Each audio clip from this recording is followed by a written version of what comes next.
Welcome to Riks Europe.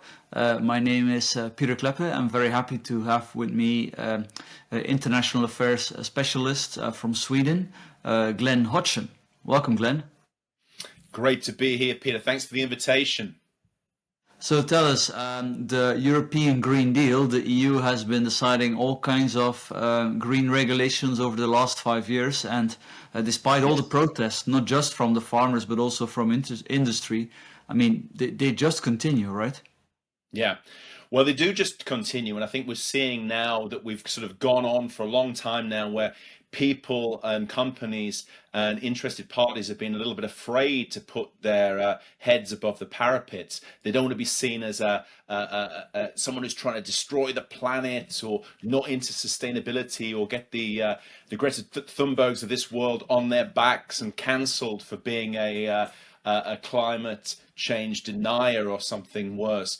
But at the same time, I think the reality is dawning in terms of the actual costs of the Green Deal, in terms of how it's actually set up, the amount of time, effort, and money it's going to need for very minimal impact, specifically in a European context. And of course, as we've got a cost of living crisis at the moment, inflation, putting more and more costs for very, very little benefit is something that is seen quite rightly increasingly as a negative thing for businesses and the general population.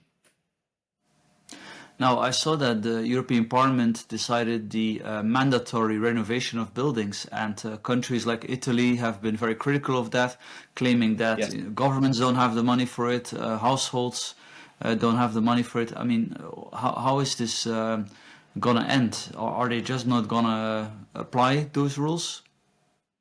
I think it's necessarily going to be the case that the rules will not be applied. I think the reality is starting to hit home now that we can't continue like this in terms of these heaping costs on individuals, no money to be able to pay for these things. So with the best will in the world and best intentions, we need to rethink and really sort of reset in terms of what is reality, what's going to be possible, and at the end of the day, who's going to be footing the bill for some of these initiatives. Do you think that the European Parliament election may perhaps make a difference? Well, let's hope so. I mean, it's certainly an opportunity for a little bit of a reset. We've got this crazy mentality at the moment where the European Parliament is wedded to the Green Deal, sustainability issues, to the detriment of the economy, growth, jobs and opportunities more generally, and particularly also when we're thinking about sort of the global setting in terms of trade as well. More and more often, the Green Deal initiatives like CBAM on the carbon border adjustment mechanism and also deforestation legislation, it's just causing more problems. It's causing real international problems for other countries, international partners, the likes of Indonesia, Malaysia, Mercosur members.